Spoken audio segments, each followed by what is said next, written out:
집밥 변선생의 먹방 TV입니다. 잘 부탁드려요. 4월 28일 금요일 아침 돼지 불고기와 된장찌개 및 채소이다. 굉장히 좋은 연설이었다고 평가하겠습니다. 저도 굉장히 좋은 효과를 낸 것이 아닌가.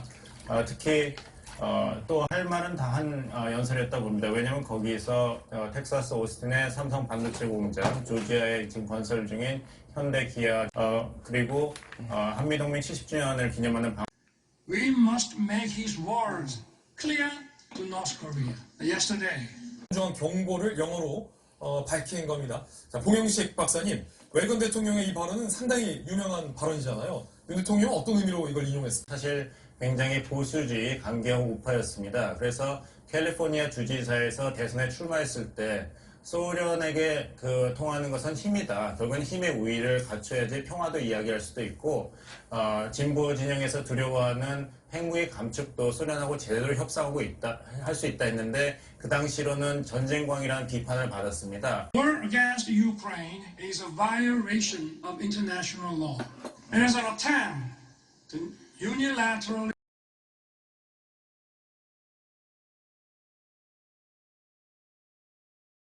그렇지 않을까 생각을 합니다. 얻은 게 무엇이냐? 핵 잠수함들밖에 없지 않은가? 여러분께서 원하시는 한 소절만. 근데 이게 기억이 잘 날지 모르겠습니다. A long, long time ago, I can still remember how that music used to make me smile. And now I knew if I had my chains, that I could make those people dance and maybe they'd be happy for a while. Something touched me deep inside the day the music died.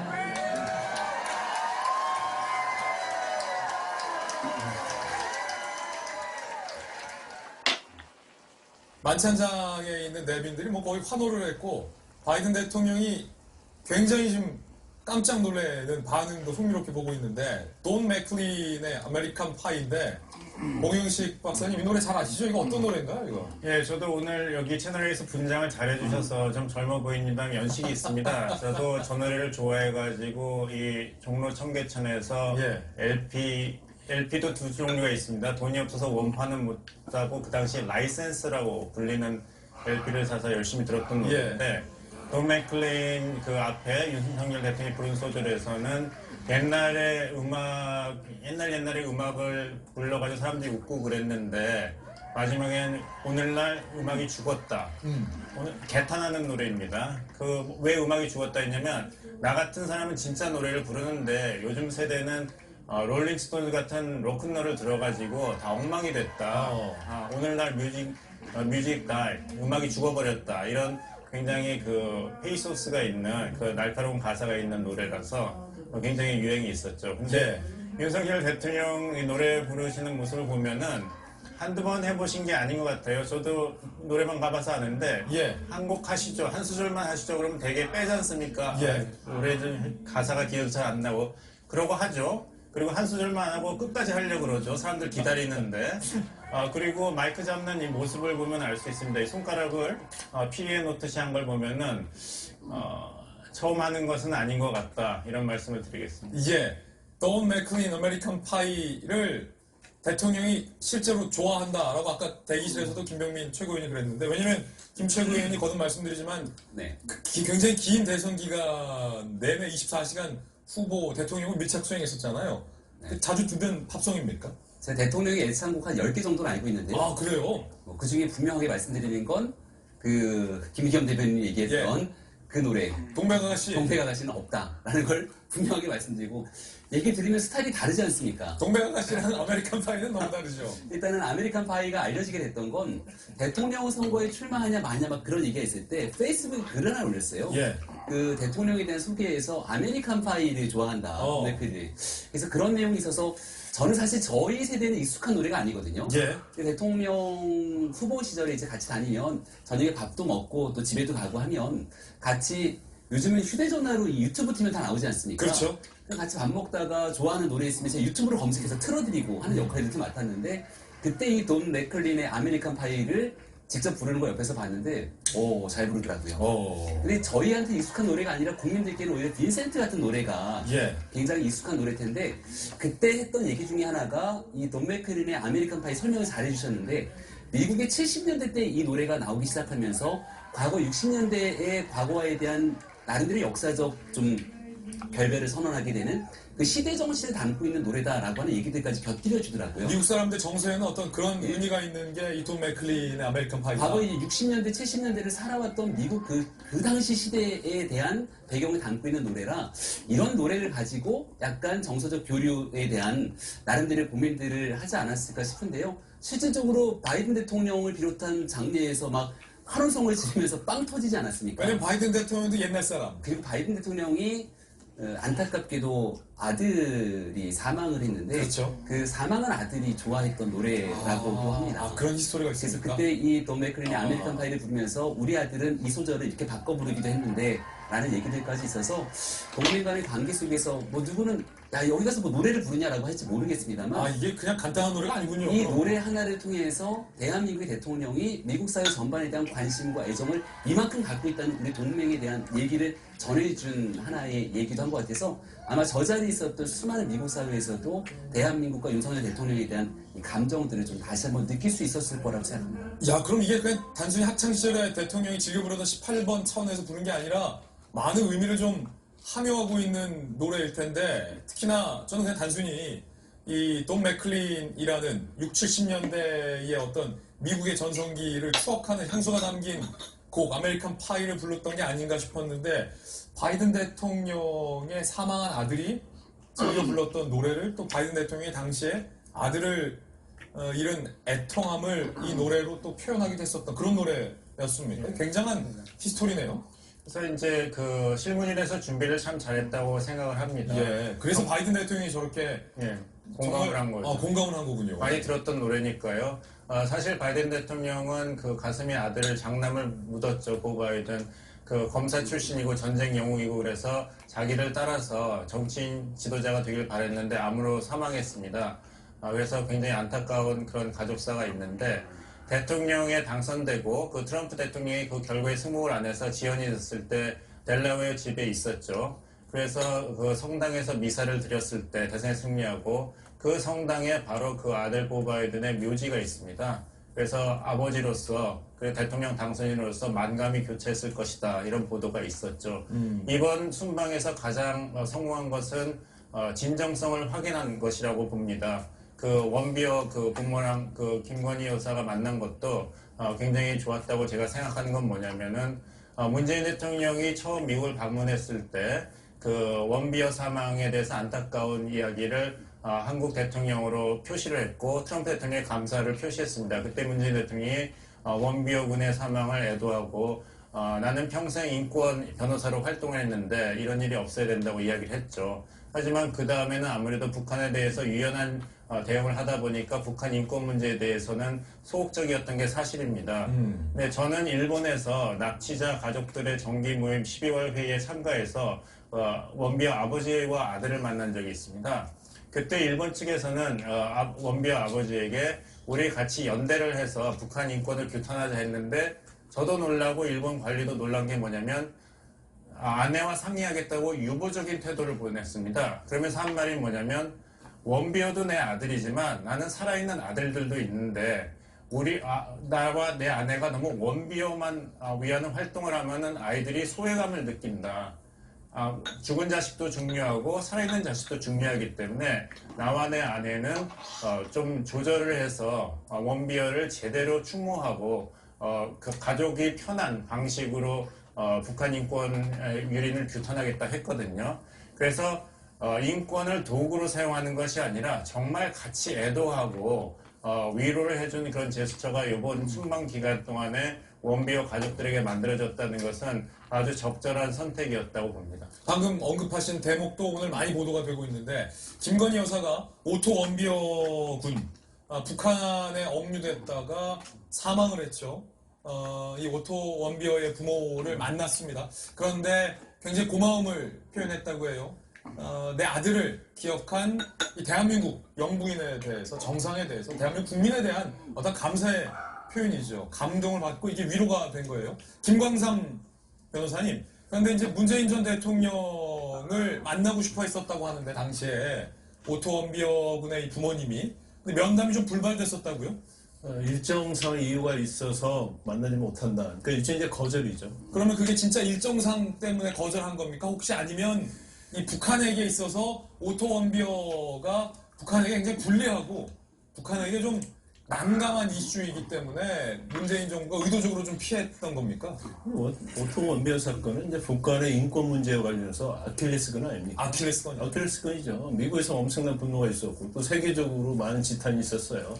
그런데 문재인 정부는 이제 종전선언, 그리고 이제 대북과 관련된 이제 평화 프로세스, 이런 거에 굉장히 시중에 있지 않습니까? 그래서 그 과정이 있었기 때문에 오토 원비어를 만났을 때 어떤 북한과 관계에 있어서 어떤 문제가 있을 수 있다, 또 암초가 될 수 있다, 이제 그런 생각을 한 것 같아요. 그래서 사실 문재인 정부 내내 뭐 북한의 인권에 대해서는 말할 적이 없지 않습니까? 예. 그리고 평화 프로세스에 대해서만 올인을 했지만 결과적으로 이제 남북 연락사무소 이제 폭파라고 그게 결론이 났어요. 그런데 이번에 국빈 방문을 통해서 어떻게 보면 문재인 정부의 대북 프로세스의 반면, 그러니까 학습 효과가 좀 있지 않나 싶습니다. 어떤 비핵화를, 대화를 가지고 이걸 어떻게 할 수 있는 문제가 아니다라는 거죠. 그러면 결과적으로 핵 확장 억지력은 힘의 균형, 특히 비대칭적인 어떤 전략 무기에 있어서 그와 같은 것을 갖추지 않으면 결국 북한은 제어할 수 없다는 거예요. 그래서 그런 면에서 굉장히 많은 성과를 얻을 수 있다고 보고요. 우리 아까 이제 돈 맥클의 노래도 듣고 했는데, 이 국빈 방문이 우리가 생각할 때는 가서 뭐 투자 유치하고 대통령끼리 만나고 대외 외교, 뭐 우크라이나, 러시아 이런 얘기만 하면서 결과를 나올 줄 알았는데 굉장히 드라마처럼 좀 재밌는 것 같아요. 상상하지 못했던 뭐 저런 부분이 나오니까 국빈 방문을 보는 모습이 뭐 굉장히 재밌고, 이전에 뭐 야당에서 대외 외교와 관련해서 참사는 얘기를 많이 했지만 이번에는 뭐 그런 얘기 하기에는 좀 멋스하지 않을까 싶습니다. 예. 자, 그런데 문재인 정부 이야기도 나왔는데, 문재인 전 대통령이 현 정부의 이 외교 정책과 정상회담 등에 대해서 비판적인 입장을 내놨습니다. 전직 대통령이 현 정부의 외교 정책에 대해서 입장을 내는 것은 좀 조심스럽고 이례적인 일인데, 문 전 대통령은 어떤 입장일까요? 한반도 비핵화 위해서 중러와도 협력할 수 있어야 한다. 상황을 안정시키려는 노력보단 서로를 자극하고 적대시하며 불신과 반목이 깊어졌다라고 현 정부를 비판을 했습니다. 얼마 전 문재인 전 대통령은 5년간의 성과가 다 증발된 것 같다라며 현 정부를 강하게 비판하기도 했었죠. 그에 대한 연장선 같은데, 서재현 전 부대변인, 네. 문재인 전 대통령이 이렇게 한미 외교하고 북한에 대해서 한미가 강경하게 비판하는 게 좀 불편하신가요? 그러니까 비판한 건 아니고요. 사실은 이제 전직 대통령으로서 나를 사랑하는 마음은 똑같지 않습니까? 네. 그래서 이제 균형 외교를 말씀하시는 거죠. 왜냐하면 중국과 러시아뿐만 아니라 우방국일 수도 있고 적대국일 수도 영원할 수는 없다. 단지 이제 국익을 위해서 서로 이제 할 수 있는데, 지금은 이제 윤석열 대통령의 방점은 안보, 특히 이제 전직 대통령과 차별화된 안보 정책을 이어가면서 중국과 러시아를 적대시하다 보니까 중국에서도 실질적으로 경제 봉쇄 개념으로 나와서 지금 수출 비중도 사실은 중국이 우리나라가 한 30%인데 한 15%까지 빠지고, 중국에서 우리가 흑자를 유지하는데 그런 부분이 적자로 돌아서면서 그런 안보도 있고 경제도 있고, 그래서 비판한 것이 아니고 이제 계속 중국과 러시아가 인근에 있는 것도 넘어서 글로벌적으로 균형 외교, 그냥 균형에 좀 방점을 짓고, 저는 회사에서도 그렇지만 CEO가 바뀌면 전직 CEO의 정책을 반대로 하려고 하는 경향이 있습니다. 그래서 국가 경영도 사실은 이런 건 이해할 수는 있지만 잘하는 지점, 그리고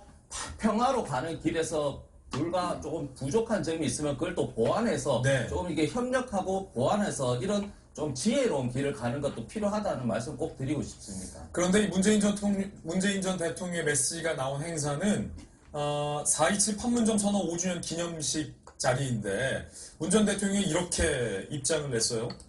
무엇보다 걱정스러운 건 상황을 안정적으로 관리하기 위한 진지한 노력은 보이지 않고 오히려 경쟁하듯 서로를 자극하고 적대시하며 불신과 반목이 더 깊어지고 있는 것이다 라며 윤석열 정부의 외교 정책을 우회적으로 강도 높게 비판을 한 거고, 그 행사에서 문재인 전 대통령의 비서실장을 맡았던 임종석 전 비서실장은 더 세게 비판했습니다.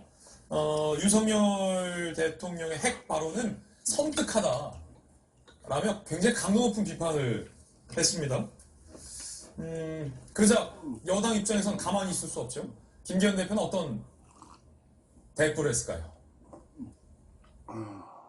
한미동맹의 퀀텀 점퍼가 이루어진 이때 트집 잡기에만 혈안이 된 민주당의 모습이 안타깝습니다.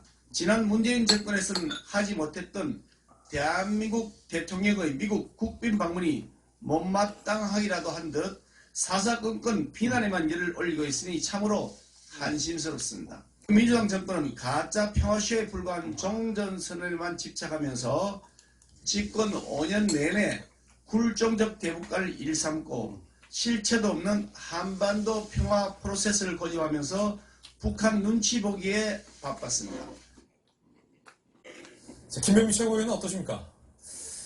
일단 4.27 판문점 선언 5주년 어제였죠. 근데 시간이 지나고 나서 보니까 윤석열 정부로 바뀌고 나서 4.27 판문점 선언이 휴지 조각이 된 것이 아니라 문재인 정부가 있었던 시기에 북한이 비핵화를 하겠다는 국제사회 약속은 온데간데 없이 사라지고 이른바 핵을 통로대로 대한민국과 국제사회를 향한 미사일 도발과 위협을 서슴지 않고 쏟아낸 것은 이미 대한민국 국민뿐 아니라 역사가 다 평가하고 증명한 일이라고 봅니다. 이런 일들 속에서 북한이 왜 그토록 국제사회를 향해서 저렇게 못나게 굴고 있는지, 그리고 이러한 탄도미사일 발사하면 유엔 안보리에서 상임이사국인 중국과 러시아가 강력한 제재 조치를 해야 되는데 이런 내용들을 하지 않고 있는 일들이 북한의 위협과 도발을 키우고 있는 일들이거든요. 거기에 대한 단호한 메시지가 우선돼야 되는 것 아닌가라는 생각이 들고, 전직 대통령을 떠나서 현재 있는 민주당에 있는 여러 정치인들이 이른바 우리 대한민국 대통령의 외교 성과를 내기 위해 국빈 방문 등 해외 순방에 나가면 우리 대한민국의 대표는 대통령이니까 좀 잘 됐으면 좋겠다, 힘껏 응원하는 모습이 있어야 되는 것 아닙니까? 예. 근데 뭔가 폭망하기를 바라는 것처럼 임디원식 기우제 지내듯이 임디원식 기우제라는 건 비가 올 때까지 기우제 지내는 거 아닙니까? 그러니까 잘된 성과가 아니라 뭔가 실수나 트집 잡을 것만 생각하는 야당의 모습이 비추는 게 아닌가 싶은데, 가장 대표적인 게 양이원영 의원이죠. 넷플릭스가 우리 대한민국에 투자하겠다랬는데 아니 왜 대한민국 대통령이 가서 넷플릭스에 투자하냐, 되도 않는 얘기했다가 글 지우고, 여기에 대한 반성도 없습니다. 장경태 민주당 최고위원은 야당, 제1야당이 지도부죠? 근데 윤석열 대통령 화동과 같이 호응했던 내용들을 가지고 무슨 정말 입에 담기도 어려운 얘기들을 쏟아내고 있으니 이런 일들에 대한 비판적 목소리가 민주당 내에서부터 나오고 있다 생각하는데요. 일단 대통령이 과거 정부부터 현재 정부에 이르기까지 우리 대한민국을 대표하는 대통령의 해외 순방 성과들에 대해서 좀 한 목소리로 국익 중심으로 정치권이 움직였으면 좋겠다는 말씀을 드립니다. 예. 자, 여야 두 분의 의견도 좀 전해드리고 있습니다. 봉식 박사님 어떻게 보십니까? 사실은 뭐 전직 대통령으로서 노선이 다르면 불편할 수는 있는데 그래도 남도 아니고 문재인 전 대통령이 직접 검찰총장으로 발탁한 분인데 좀 원래 다른 정권에 대해서는 좀 이렇게 자제하는 게 지금까지 관례였는데 그러지 않은 것 같아요. 육감이라는 영화, 식센스에 나온 게 있죠. 죽은 영혼은 보고 싶은 것만 본다 그러는데, 저는 이 자리에 나와서 그 두 분 얘기를 듣다 보니까 제가 정당인이 아닌 게 참 다행이다 생각합니다. 대통령이 나와서 한쪽에서는 국격 뿜뿜이다, 한쪽에서는 그냥 걱정스럽다 하고, 이번에도 그런 것이 계속 반복되고 있는 거 보니까, 하지만 이제 모든 얘기를 두루두루 들어야지 국가 지도자로서 제대로 임무 수행을 하겠죠. 확실한 거는 있습니다. 이번에 기대했던 것만큼의 불안을 해소하는 데는 실패한 그런 국빈 방문이었다, 이런 말씀을 드리겠습니다. 국민들은 이렇게 북한에 대해서 원칙적이고 강력한 확장 억제 대응을 하는 것은 찬성하시지만, 과연 이제 북한이 이렇게까지 도발을 하는데 우리 괜찮나, 이러다가 우발적인 무력 충돌이 일어나면 지금 내 아들이 군대 가 있는데 어떻게 하는가, 내 기업 사정은 괜찮아지는가, 이러다가 서울에 폭탄 떨어지는 거 아닐까, 여러 가지 지금 불안한 시나리오가 많이 있는데 그것을 얼마나 잠재워 줄 수 있고 국민을 안심시켜 줄 수 있는 결과를 가지고 돌아온 미국 순방이었나는 좀 더 깊이 엄격하게 점검하는 것이 필요하다. 그것이 좀 더 장기적으로 봤을 때 윤석열식의 대북 정책에 대한 국민의 장기적이고 확실한 지지를 얻는 데 필요한 과정이 아닌가 말씀드리겠습니다. 예, 전문가와 함께한 한미 정상회담과 관련된 심도 깊은 분석 전해드렸습니다. 이번엔 저희가 준비한 다음 이슈 소개해드리겠습니다. 국내 소식도 살펴보죠. 여야 돈봉투 수렁. 검찰이 돈봉투 의혹에 대해서 자신감을 드러냈습니다. 검찰 입장입니다. 서울중앙지검 관계자 압수수색 영장 기재 혐의 내용 어느 정도 사실관계를 확정했다라고 자신감을 비쳤습니다. 수수자도 하나씩 확인했다라는 입장을 냈어요. 압수수색 영장 기재 혐의 9,400만 원 살포가 적시됐죠. 당내 구속영장 재청구 방침, 윤관석, 이성만 의원 소환조사 필요성도 언급이 됐습니다. 검찰은 자신 있다라는 분위기입니다. 민주당 내에서는 송영길 전 대표만 탈당한 것이 불충분하다라는 지도부를 향한 비판의 목소리도 있습니다. 특히나 연루자들, 이성만, 윤관석 의원 등등에 대한 추가 조치를 당 지도부가 전혀 취하지 않고 있다는 비판적인 목소리도 있는데요. 이성만 의원 본인은 과연 어떤 입장일까요? 들어보시죠. 송영길 대표님 탈당한 이후에 좀 추가 조치 필요한 거 아니냐 이런 얘기들이 계속 나오잖아요. 그러니까 뭐 당과 협의를 해봐야죠. 또 당의 신분이기도 하기 때문에 뭐 그런 걸 충분히 논의해서. 송영길 전 대표는 지금 들어오셨는데 그거 전달하면 안 되지. 내가 피의자인데 같은 연루자하고 얘기하면 안 되잖아요. 그러니까 일절난 대화를 안 하고 있어요. 연락이 온 적도 없나요? 아니 그럼요. 연락이 온 적도 없고 한 적도 없습니다. 국면 전환용 정치 탄압이다 이렇게 좀 입장을 발표하셨는데 혹시 뭐 전환 있으신 어떤 의도를 가지고 한 게 아니겠냐. 녹취록에 해당 의원들의 육성이 고스란히 다 공개가 됐는데도 역시 의도된 기획수사다라는 입장은 변함이 없어 보입니다. 다만 완전 소설이다라는 일각의 비판과는 조금 달라진 듯 보이기도 합니다. 어쨌든 본인을 향해서 피의자다라고 이야기한 이성만 의원의 이야기 들어보셨습니다. 일단 김관선 변호사님, 검사 출신이시잖아요. 네. 검찰은 굉장히 좀 자신 있어 하는 분위기예요. 아까 입장을 보니까, 중앙지검 입장 보니까 영장에 기재된 혐의를 어느 정도 다 입증해냈다. 자, 요 정도 대외적으로 얘기할 수 있는 상황이면 뭐 수사 단계에서 어느 정도 뭐 증거를 확보했다 이렇게 볼 수 있습니까? 수사해본 입장에서. 일단은 자신감을 내비치는 거죠. 뭐 예를 들어서 수사가 제대로 진행이 안 됐으면 뭐 아직 뭐라고 얘기할 단계가 아니다 이렇게 얘기했을 거예요. 근데 어느 정도의 이제 사실관계가 확정이 됐다 이런 얘기는 뭐 상당 부분 수사에 진척이 있었고 향후에 있어서 뭐 수사하는데 별 장애가 없다 이런 얘기를 하는 것 같아요. 그리고 또 이제 가장 궁금했던 게 누가 받았나라는 거잖아요. 수수자도 하나씩 확인된다라는 말도 어느 정도 다 특정이 됐다 이거겠죠? 제가 볼 텐데 특정하는 데는 좀 어렵지 않을 거예요. 일단 이제 녹취록이 있잖아요. 그러면 제일 중요한 것은 이제 자금을 조성한 경위, 그다음에 이제 돈을 전달하는 전달자, 이 돈을 받는 수수자, 그다음에 이제 송영길 전 대표의 어떤 지시, 뭐 권유, 보고받았느냐 이런 것들 아니겠어요? 그래서 일단 녹취록 자체가 수사에 굉장히 원동력이 되고 있다. 저렇게 녹취록이 자세하면서도 뭔가 그게 거짓이 있다고 볼 수 없는 내용이 나오는데 검찰이 수사를 잘 못한다고 한다면 검찰은 수사 능력이 없는 거죠. 그래서 거기에 따라서 수사를 하고 있는데 아마 제가 개인적으로 볼 때는 그 관여된 사람 중에서 일부는 수사에 협조를 하고 있다는 생각이 들어요. 그렇군요. 그래서 특히 이정근 전 사무부총장이 뭐 협조를 하고 있냐 안 하고 있냐 거기에도 좀 논란이 있는데 지금 뭐 관련된 뭐 본인이 얘기하고 지인이 적었다는 또 노트가 있다는 거 아닙니까? 근데 그런 얘기가 전체적으로 나온 거 보면 이정근 전 부총장이 상당 부분 협조를 하고 있다. 그러면 녹취록의 가장 중심은 이정근 사무부총장이잖아요. 그런 이제 수사가 상당히 진행됐다 볼 수 있는데 좀 아까 우리가 이성만 의원의 인터뷰를 봤잖아요. 전에 비해서는 굉장히 많이 수그러졌어요. 그렇죠. 네, 전에는 마치 기획수사고 뭐 그런 것처럼 얘기를 했는데 내가 피의자 아니냐 이걸 인정하고 있잖아요. 그러면서 아니 뭐 검찰의 어떤 기획수사 얘기를 하니까 뭐 그거 뭐 상당히 불분명히 얘기하지 않습니까? 그것은 자기의 혐의에 대해서 검찰은 어느 정도 가지고 있다. 이걸 내가 여기서 전면적으로 부인하고 아니라고 했다가 나중에 역풍을 맞을 수 있기 때문에 지금 이성만 의원의 어떤 조심스러운 저런 발언을 비춰보면 본인들도 어느 정도 알고 있지 않나 싶습니다. 그렇군요. 자, 장미 변호사님도 저희 모셨습니다. 오랜만에. 장 변호사님, 이성만 의원이 이렇게 얘기했어요. 탈당 여부에 대해서 당 소속이니까 당 지도부가 협의해야 된다. 라는 말 하고 있어요. 그러니까 비명계들도 왜 추가조치 안 하느냐라고 지도부를 향해서 비판하고 있고 급기야 연루됐다라는 의혹을 받고 있는 당사자들도 지도부를 지금 바라보고 있는 건데 지도부는 왜 이렇게 잠잠하죠?